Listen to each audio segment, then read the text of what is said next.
Good evening, I'm Brett Baer. 2 months from today, your federal income tax return is due. Here's something to think about as you get ready.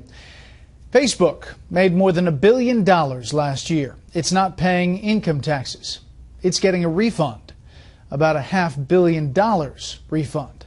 Chief National Correspondent Jim Angle has our top story. The president personally visited Facebook, one of the most successful startups in the country, and spent some time with founder Mark Zuckerberg on multiple occasions.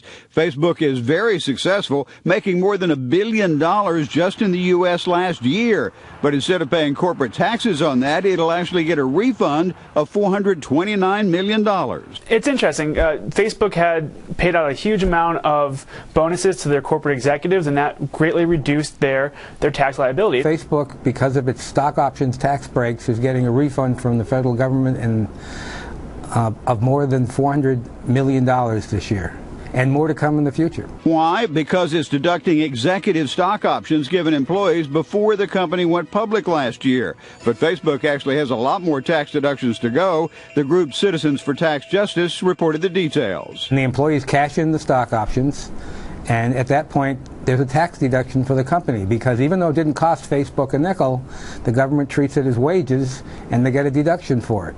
The company couldn't use them all at once, so it will use more in the coming years. $3 billion in tax breaks altogether, just the kind of thing the president says we should stop. Save hundreds of billions of dollars by getting rid of tax loopholes and deductions for the well-off and the well-connected. Well-connected could apply to Facebook. Aside from FaceTime with the president, Mr. Obama got $100,000 in campaign contributions from the company, 5 times more than any other candidate.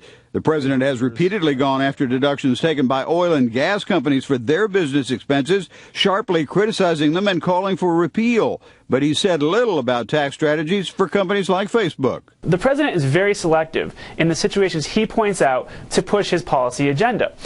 There are major problems with the corporate tax code that need to be addressed, but singling out the oil industry is not really going to help move the debate forward. The president has lots of allies in California in the tech industry and the computer industry, and he may be a little nervous about taking them on.